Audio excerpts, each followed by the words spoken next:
Good morning, students. In my last lecture, I have finished lesson number 2, and as you know that I am going to teach even number of lessons. So after 2, now I am going to start lesson number 4 today, that is issue of debentures. In lesson number 2, that is sources of capital, you have studied what debenture is. We have studied the definitions given by Palmer, है ना. Debenture is an instrument which is issued by the company under its common seal, which is evidencing a debt. So basically debenture is a type of borrowed capital when the company is in needs of funds and owned capital is not sufficient to cater the needs of the company, then directors have authority to issue debentures. So debentures is a form of borrowed capital which is issued by the company. So in this particular lesson we are going to study regarding various about various provisions regarding issue of debentures according to Indian Companies Act 1956, Indian Companies Act 2013, and various other provisions, that is provisions by NCLT and SEBI also. Okay. तो पहले introduction का part हम लोग एक बार देख लेते हैं. Companies prefer issuing debentures to raise funds as they can repaid after a long period of time. A company can make public issue of debentures only if the company और it promoters और directors have not been prohibited by accessing to the securities market by the SEBI. मतलब सेबी ने अगर तुम लोगों के ऊपर restrictions नहीं डाले हैं कि तुम लोग फाइनेंशियल मार्केट से फंड्स जमा नहीं कर सकते, कलेक्ट नहीं कर सकते, तो एक कंपनी डिवेंचर इशू कर सकती है. Number 2, the company or its promoters और directors have not been declared as a wilful defaulter or has not defaulted in repaying any principal amount or interest or on any डेब्ट security for a period of more than 6 months. मतलब इसके पहले company ने या उसके directors ने या promoters ने किसी भी प्रकार की डेब्ट सिक्योरिटी में, यहाँ पे तुम लोगों को ये वर्ड दिखेगा डेब्ट सिक्योरिटी. डेब्ट सिक्योरिटी का मतलब होता है डिबेंचर्स, बॉन्ड्स या डिपॉजिट्स, मतलब which all are the forms of borrowed capital. उनके रीपेमेंट में मतलब उनकी प्रिंसिपल अमाउंट, मुद्दल और इंटरेस्ट मतलब ब्याज, तो in principle amount or interest चुकाने में अगर उन लोगों ने कोई गलती नहीं की है, कोई डिफ़ॉल्ट नहीं है उनकी तरफ से, तो वो लोग डिबेंचर इशू कर सकते हैं. Okay. Now there are various regulations regarding the issue of debentures, and every company, that is a private company or a public company. In lesson number 2 you have studied one term, public deposits. In that term you might have studied that public deposits are issued only by the public limited companies, but debentures can be issued by public limited companies as well as private limited companies. So there are some regulations governing issue of debentures. A company may be private or a public. If he want to issue debentures, then he has to comply, he has to fulfill certain formalities or provisions according to the Companies Act 2013 and Companies Share Capital and Debenture Rules Act 2014, as well as according to guidelines of Reserve Bank of India, SEBI and NCLT. Also, that is National Company Law Tribunal. National Company Law Tribunal is called as NCLT. Okay, so depending upon various types of debentures, companies will have to fulfill various provisions or rules and regulations mentioned in various acts, such as Companies Act 2013 or Companies Share Capital and Debenture Rules 2014, or maybe according to the guidelines of RBI or SEBI etc. Okay. So एक एक करके हम लोग table wise पढ़ेंगे. उन्होंने table format में ही दिया हुआ है. सॉरी, क्या है देखो, एक्ट्स और रेगुलेशंस और guidelines and regarding the provision, मतलब कौन से एक्ट में कौन से प्रोविजन के बारे में लिखा हुआ है, एक एक करके हम लोग पढ़ेंगे. First is companies act 2013 section 71 में लिखे हैं प्रोविजंस किसके बारे में. It contains the provisions for issue of debentures. Okay, मतलब कौन सी कंपनी डिबेंचर इशू कर सकती है, कौन से प्रकार के, उस सब के बारे में उसमें लिखा हुआ है. Then company share capital and debentures rule 2014 का रूल नंबर 18 उसमें लिखे हुए provisions for the issue of secured debentures. If you know that we have studied various types of debentures in lesson number 2.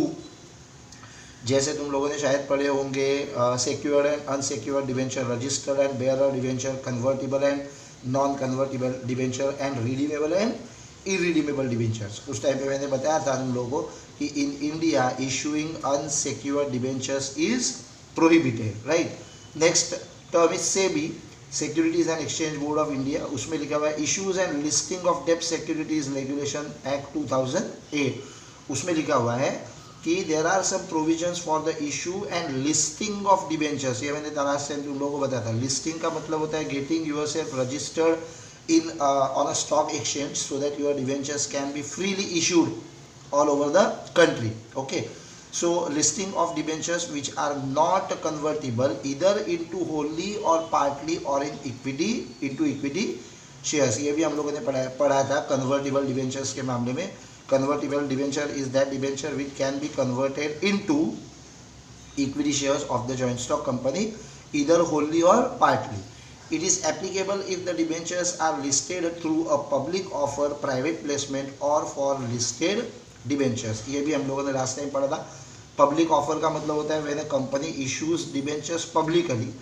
Private placement मतलब जब एक company अपने debentures किसी एक प्राइवेट इंस्टीट्यूट के जरिए बिकवाती है ना. पब्लिक ऑफर में कंपनी खुद डिबेंचर बेचती है. प्राइवेट प्लेसमेंट में वो शेयर या डिबेंचर्स बेचती है through a private placement agency maybe a financial institution like a bank. और लिस्टेड डिबेंचर्स ये भी हम लोगों ने लास्ट लेक्चर में पढ़ा था. As per these provisions, companies has to follow the disclosures requirement as applicable to the public issue of equity share. मतलब कंपनी को अपने फाइनेंशियल कंडीशंस के बारे में हर कोई बात पब्लिकली लोगों को बतानी होगी, सच्ची बात मतलब true things. Okay, next point is SEBI, that is issue of capital and disclosures requirement regulations 2009. Initially it is 2008, अब है 2009. इसमें लिखे हैं provisions for the issue of debentures and listing of debentures that are convertible either partly or fully or optionally into a listed or unlisted equity shares. As per these provisions, a company has to follow the same disclosure norms as applicable to equity shares, जो अभी हम लोगों ने point number 3 में पढ़ा था. Then point number 5 is SEBI regulations में लिखा हुआ है 2015 में कि there are some provisions which a listed company मतलब एक रजिस्टर्ड कंपनी जिसने अपनी कंपनी का या सिक्योरिटी का लिस्टिंग किया हुआ है एक स्टॉक एक्सचेंज के थ्रू, राइट. उसको फॉलो करने पड़ते हैं provisions regarding non convertible debentures, मतलब the debentures which can not be converted into equity share, that is perpetual डेब्ट इंस्ट्रूमेंट. 11th में हम लोगों ने ये जॉइंट स्टॉक कंपनी के डेफिनेशन में वर्ड पढ़ा था. परपेचुअल का मतलब होता है which is continuous. Perpetual succession मतलब a joint stock company enjoys long life. A perpetual डेब्ट इंस्ट्रूमेंट का मतलब होता है इररिडीमेबल डेब्ट instruments which are not to be redeemed after a particular period of time. उनका पेमेंट होता है directly at the time of winding up of the companies. उसके बारे में ये प्रोविजंस लिखे हुए हैं. और lastly there are provisions in reserve bank of India guidelines. ये किसके लिए लिखे हैं? Which are mean for the banks which raise capital by issuing non equity instrument. Non equity instruments का ही मतलब होता है डेब्ट इंस्ट्रूमेंट. अगर कोई बैंक अपना बोरोड कैपिटल जमा करना चाहती है थ्रू इशूइंग डिबेंचर्स और एनी नॉन इक्विटी इंस्ट्रूमेंट जैसे कि बॉन्ड हो सकते हैं, पब्लिक डिपॉजिट्स हो सकते हैं, तो उसके बारे में ये रिजर्व बैंक ऑफ इंडिया के गाइडलाइंस है. ओके, तो a company can issue secured as well as unsecured debentures, but in India unsecured debentures are prohibited. So it can issue non-convertible debentures or debentures which can be converted wholly or partly into equity shares, that is convertible debentures. All debentures are redeemable, that is have to be repaid. मतलब every debenture is redeemable after a particular period of time. And that time is mentioned at the time of issue itself. Okay, a company can issue debentures to its members or make a public offer or offer even through a private placement. मतलब company अपने existing share holder को, existing debenture holder को या fresh debenture holders को public offer करके या private placement से अपने डिबेंचर्स बेच सकती है. Okay. Then a company can also list its debenture on stock exchange. ये जो मैंने तुम लोगों को बताया कि अगर किसी स्टॉक एक्सचेंज के ऊपर तुम लोगों ने अपने डिबेंचर्स का रजिस्ट्रेशन करवाया, जिसको बोला जाता है लिस्टिंग, तो वो डिबेंचर्स भी तुम लोग प्राइवेट इसके स्टॉक एक्सचेंज के थ्रू बेच सकते हो. The board of directors of the company have authority to issue debentures. This particular line is important for filling the blanks. Many times students wrongly assume that shareholders, as they are owners of the company, they have authority to issue debentures, but that is not true.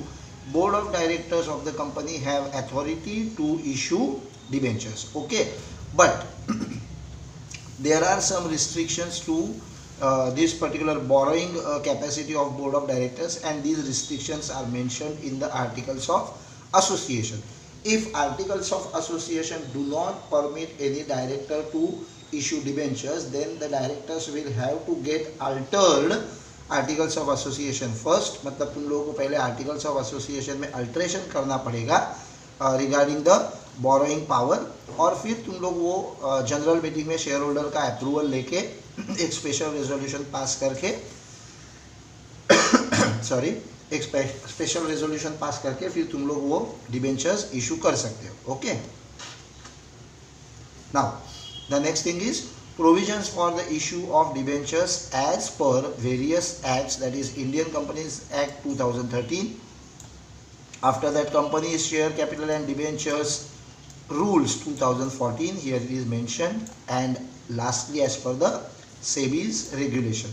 अलग अलग प्रकार के कानूनों में अलग अलग प्रकार के प्रोविजंस लिखे हुए हैं regarding issue of debentures.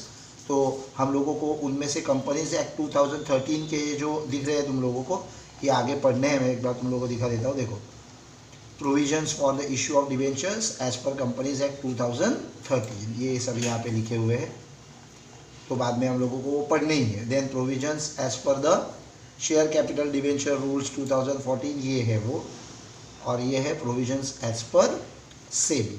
Okay. तो एक बार हम लोग वो टेबल देख लेते हैं. This is the table. It is a summary type of table. If you want to mug up the things, then this will help you, but ultimately you will have to write explanation. So let us start with the short note type question. Okay, what are the provisions for the issue of debentures as per Companies Act 2013? Every company which will have to issue, every company which wants to issue debentures to public, then it will have to comply with, यहाँ पे एक phrase तुम लोगों को दिखी, to comply with. To comply with का मतलब होता है to fulfill some provisions mentioned in the Companies Act 2013. कौन से provisions है? सबसे पहली provision है तो हम लोगों ने features में भी पढ़ा था, no voting rights. बराबर. So a company cannot issue debentures having voting rights. Debenture holders are the creditors of the company, so they don't have right to take active part in the management of the joint stock companies. They cannot take participation in the management of a joint stock company. So एक company ऐसे debenture issue कर ही नहीं सकती जिसमें voting rights है. Okay.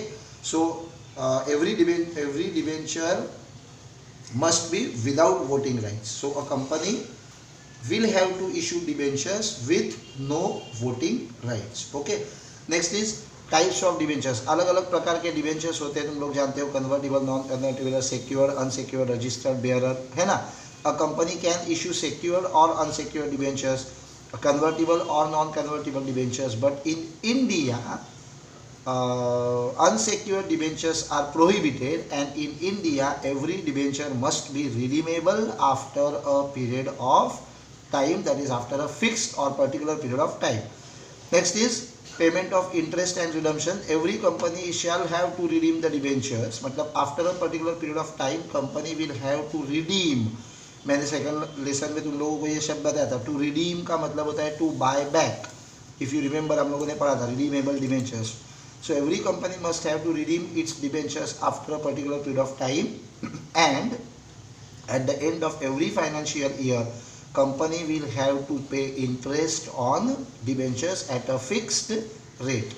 Next point is debenture certificate. ये तो एकदम ईजी है, जैसे शेयर खरीदने के बाद शेयर होल्डर को मिलता है शेयर सर्टिफिकेट. वैसे डिबेंचर्स खरीदने के बाद every debenture holder must get debenture certificate within the time period of 6 months from the date of allotment of debentures. जिस दिन तुम लोगों ने उसको डिबेंचर्स अलॉट किए, ALLOTMENT अलॉटमेंट, उस दिन के 6 महीने के अंदर अंदर उसको डिबेंचर सर्टिफिकेट रजिस्टर्ड पोस्ट से पहुंच जाना चाहिए। Then this point is important point. Point number 5 is create debenture redemption reserve, that is called as DRR. DRR is debenture redemption reserves. ये क्या होता है? As company will have to repay amount of debentures after a particular period of time, then the company will have to keep some part of profits aside for repayment of debentures, that is redemption of debentures. And this particular amount which is kept out of profit, kept aside out of profit, is called as debenture redemption reserve. Every company will have to maintain debenture redemption reserves.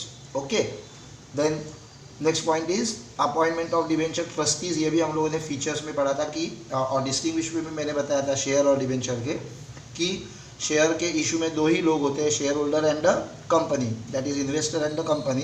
But debentures के issue में 3 लोग होते हैं, पहली होती है company, तीसरे होते हैं डिबेंचर होल्डर्स, और पहले और तीसरे के बीच में होता है दूसरा, और वो होते हैं डिबेंचर ट्रस्टीज।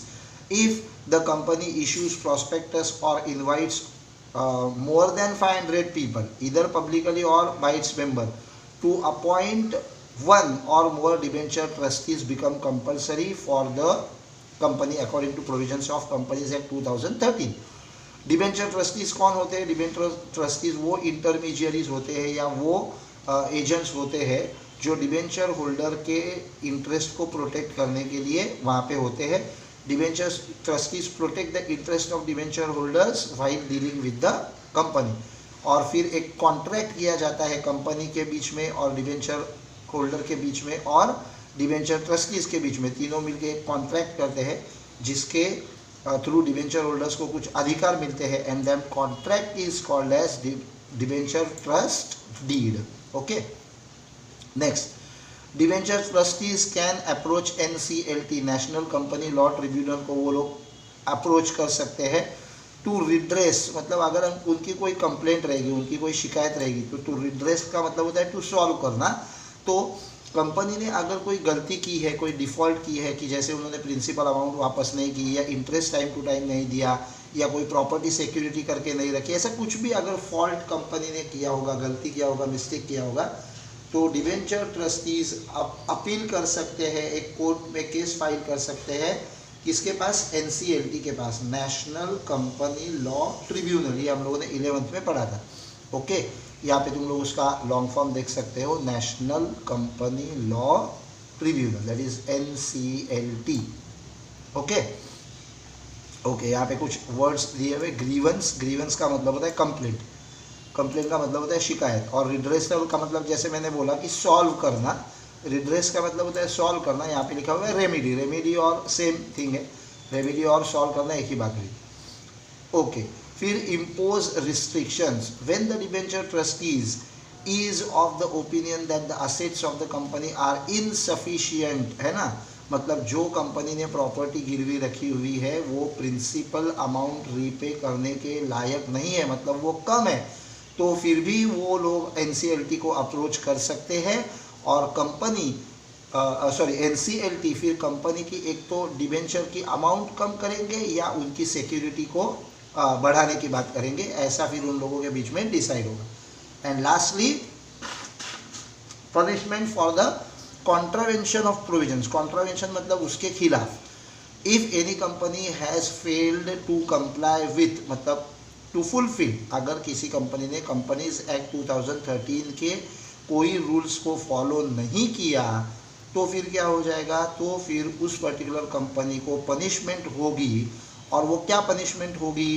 तो यहाँ पे लिखा हुआ है, एवरी ऑफिसर, जो भी पर्टिकुलर बोर्ड ऑफ डायरेक्टर का मेंबर ये गलती करने के लिए जिम्मेदार है, उसको पनिशमेंट होगा, शैल बी लाइबल टू पे अ फाइन, बराबर, मतलब उसको कोई भी मॉनेटरी फाइन भरना पड़ेगा, कुछ अमाउंट उसको भरनी पड़ेगी, और इम्प्रिजनमेंट मतलब या उसको जेल होगी, या अगर गुनाह गंभीर रहेगा तो फिर दोनों, मतलब देयर आर 3 पॉसिबिलिटीज। एक तो उसको फाइन भरना पड़ेगा, नंबर 2 उसको जेल हो सकती है, या नंबर 3 फिर उसको दोनों भुगतना पड़ सकता है। These are the provisions regarding issue of debentures in Indian companies act 2013। मैं फिर से एक बार तुम लोगों को वो टेबल दिखा देता हूँ, एक बार फटाफट वो टेबल तुम लोग रीड करो।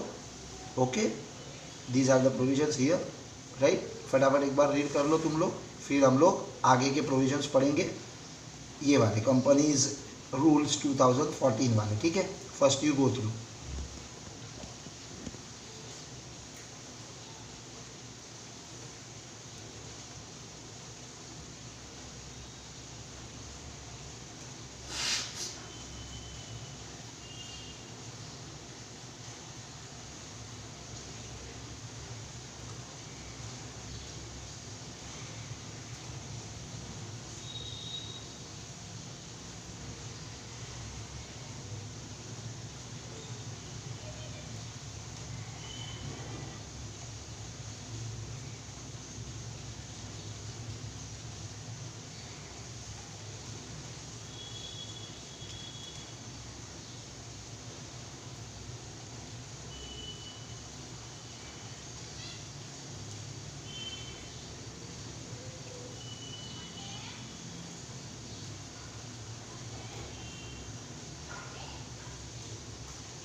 चलो लेट्स स्टार्ट। अब हम लोग पढ़ेंगे what are the provisions for the issue of debentures as पर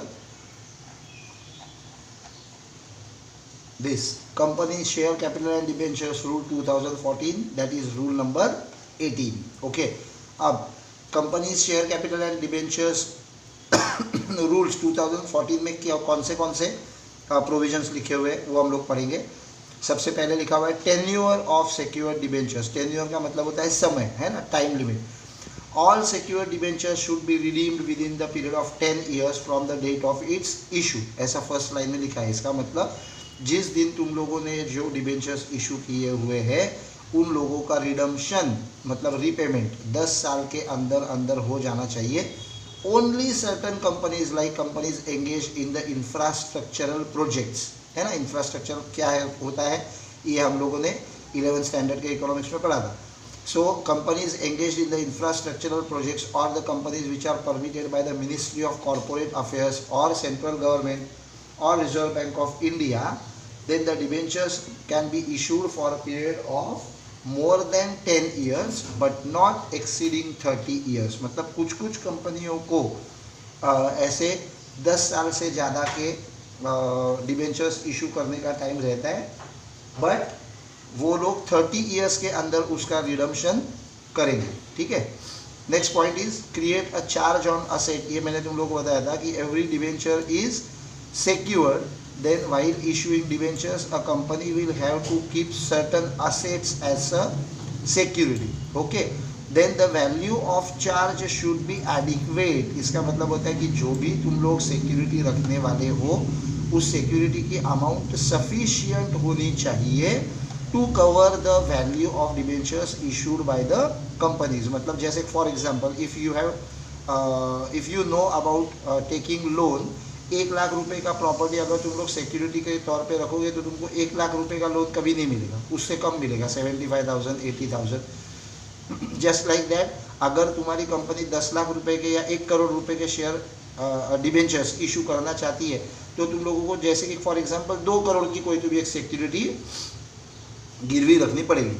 If any government company issues secure debentures which has central or state government's guarantee, then it need not create any charge on its asset। मतलब अगर कोई central government की तरफ से या state government की तरफ से डिबेंचर्स इशू करता है, जिसके डिबेंचर्स के रीपेमेंट की गारंटी खुद सेंट्रल या स्टेट गवर्नमेंट ले रही है, तो उन लोगों को वो प्रॉपर्टी गिरवी रखने की कोई भी ज़रूरत नहीं है। Third point is very easy, हम लोगों ने अभी उसमें पढ़ा था अपॉइंटमेंट ऑफ डिबेंचर ट्रस्टीज। ये हम लोगों ने पढ़ा था कि in case of issue of debentures there are three parties, company, debenture holders and trustees. So before issuing the prospectus or an offer letter, then the company will have to appoint debenture trustees. Company also have to execute a debenture trust deed. ये debenture trust deed क्या होता है, अभी मैंने बताया था कि it is a contract between company and the debenture holders with debenture trustees also, either before issuing prospectus or offer letter or within the 60 days from the allotment of debentures. और ये जो डीड होता है उसके अंदर लिखे हुए होते हैं terms and conditions depending upon which company will have to issue the debentures. Okay, last point ये भी हम लोगों ने एक्चुअली ऊपर पढ़ा था, create DRR, that is debenture redemption reserves. वो क्या होता है, every company must have to create debenture redemption reserves out of its profits available for the payment of debentures. यहाँ पे एक टर्म लिखा हुआ है, company has to maintain at least 25% of the value of its outstanding debentures in the debenture redemption reserve account. मतलब जैसे अगर 100 करोड़ रुपए के डिबेंचर्स है तो एटलीस्ट 25% मतलब 25 करोड़ रुपए तुम लोगों को डिबेंचर रिडम्पशन रिजर्व्स में डालना पड़ेगा. Similarly every company will have to create this DRR every year, so that at the time of redemption a company will be in a position to maintain sufficient funds. okay, हर 31 मार्च के time पे तुम लोगों को ये जमा करना पड़ेगा. ये थे provisions which are mentioned in the company's share capital and debentures rule 2014 rule number 18. मैं फिर से उसका एक तुम लोगों को रिव्यू दिखा देता हूँ टेबल फॉर्मेट में. ये है provisions in company share capital and debentures rule 2014. 4 he point एक बार फटाफट पढ़ लो, फिर हम लोग सेबीज रेगुलेशन पढ़ेंगे, फिर आज हम लोग यहीं पे रुकेंगे. Okay, please go through.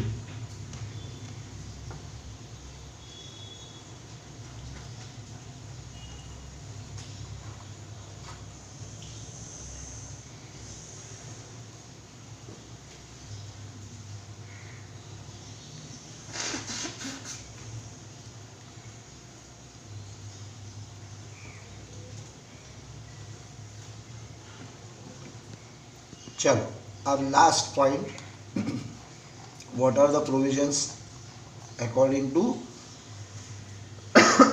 Securities and exchange board of India, that is SEBI.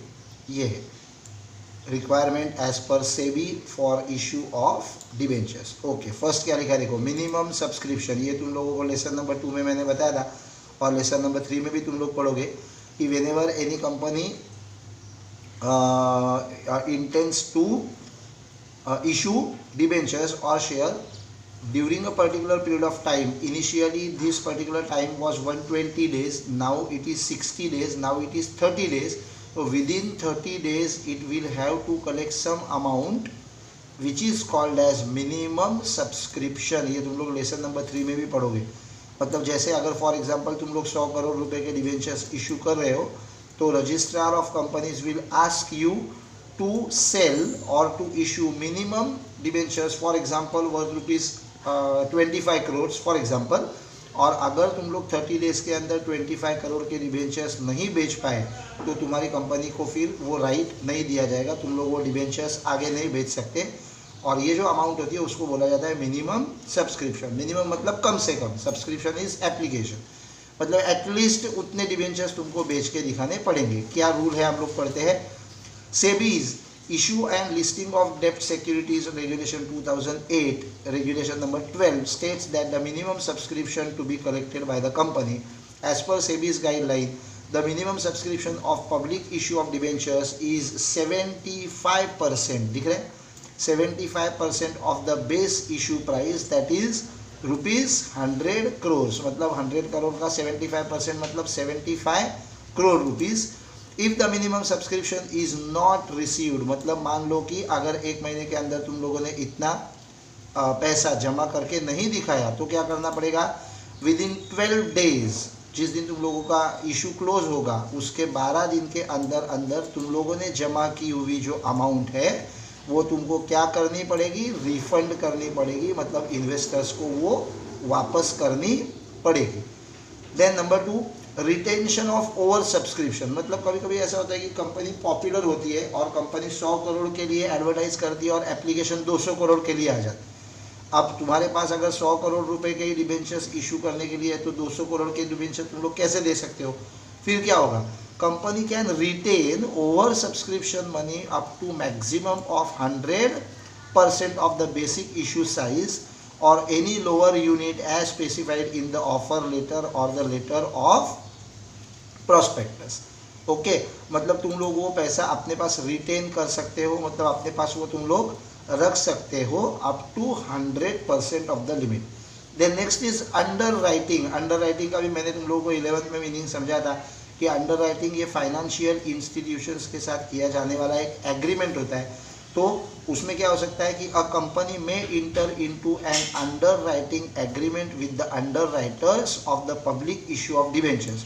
और ये अंडर राइटर्स कौन होते हैं, ये होते हैं financial institution like commercial banks. Okay, then next is credit rating. एक मतलब बहुत सारे ऐसे हमारे देश में क्रेडिट रेटिंग एजेंसीज है जो कंपनियों का क्रेडिट रेटिंग करते हैं।